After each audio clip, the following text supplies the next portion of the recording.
आज आप लोग को एक गरुड़ पुराण से आधारित, गरुड़ पुराण से संबंधित एक प्रसंग सुना रहा हूँ। क्या है प्रसंग? कि मनुष्य का योनि जो आपको प्राप्त हुआ है, किस लिए प्राप्त हुआ है? इसलिए हुआ है कि मनुष्य की योनि को प्राप्त करके अपने आप को सद्गति को प्राप्त कर ले, दुर्गति को प्राप्त न करे।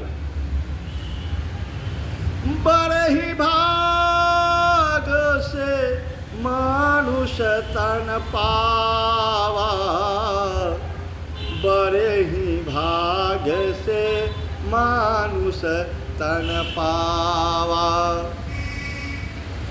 बहुत भाग्य से मनुष्य का तन प्राप्त होता है। 84 लाख योनि को भ्रमण करते करते करते करते अंत में मनुष्य की योनि को प्राप्त होता है। उसका कारण यही होता है कि आप अपने आप को सद्गति को प्राप्त कर ले, दुर्गति को प्राप्त न करें। 84 लाख योनि में क्या क्या भोग करके आए हैं, ये न आप जानते हैं न हम जानते हैं। मनुष्य का योनि को प्राप्त करने का अर्थ होता है कि अपने आप को सद्गति को प्राप्त कर ले, दुर्गति की ओर नहीं जाए, दुर्गति प्राप्त न करे। क्योंकि मनुष्य का योनि में भगवान 2 हाथ दिए हैं, 2 आँख दिए हैं, जिह्वा दिए हैं, 2 पैर दिए हैं और ब्रह्मांड का मस्तक दिए हुए हैं, जिसमें क्या आपकी सोचन शक्ति होता है। जो मनुष्य की जीवन में ही सोचन शक्ति होता है, अन्य योनि में, जीवों में ये सोचन शक्ति नहीं होता है। इसलिए मनुष्य की योनि को प्राप्त होता है।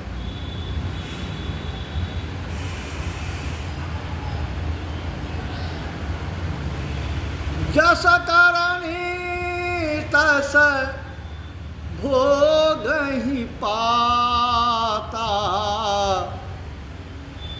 नरक जात फिर क्यों पछताता। जैसा कर्म कीजिएगा मरने के बाद उसी कर्म का फल आपको मिलेगा। जैसा जीवित काल में आपने किया है उसी का फल मिलेगा। वहाँ पैसा उधार भी नहीं चलता है, वहाँ कोई बचाने वाला भी नहीं होता है जिससे पैसा उधार लेकर के आप बच जाइएगा या आपको कोई बचा लेगा। आपको बचाने वाला आपका कर्म ही होगा। लेकिन होता क्या है? लोभस्य पापस्य कारणम, लोभस्य पापस्य कारणम। लोभ, मोह ये पाप का कारण बन जाता है। जिस लोभ और मोह के जाल में फंसे हुए रह जाते हैं, जिस लोभ मोह के कारण आपको दुर्गति प्राप्त हो सकता है। जैसे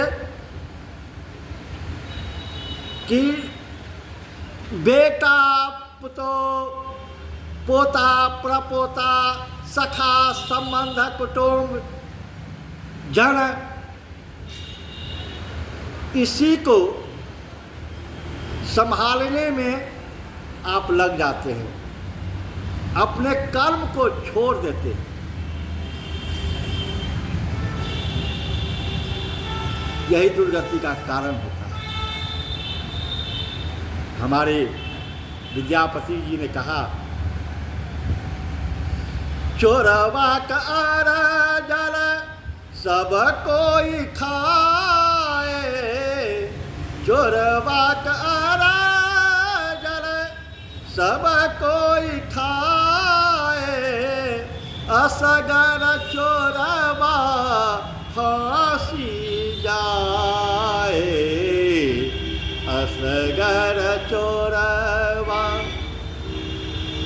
आप जीवित काल में क्या क्या करके लाए, वह बाल बच्चा परिवार सखा संबंध कुटुंब में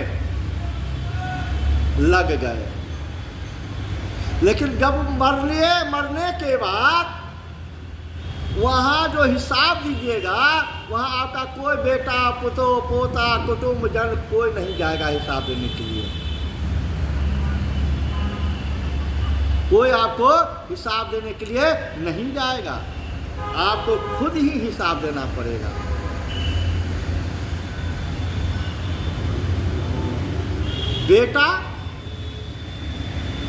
बेटा धन अर्जन कर रहे हैं, क्या जरूरत है? पुत्र कपूत तो काहे धन संचय, अपुत्र कपूत तो काहे धन संचय। पुत्र अगर आपका सपूत हो गया तो जो आप नहीं कर पाए, आपका पुत्र स्वयं ही 1 महल 2 महल 4 महल 10 महल खड़ा कर सकता है, सपूत होगा तो। अगर कपूत हो गया तो उसके लिए सोने का ईंटा बना करके दीवार को खड़ा कर दीजिएगा, वह दारू शराब जुआ में आपका एक एक ईंटा को बेच डालेगा। तो फिर किसके लिए आप धन अर्जित कर रहे हैं? अपने लिए आप क्या किए?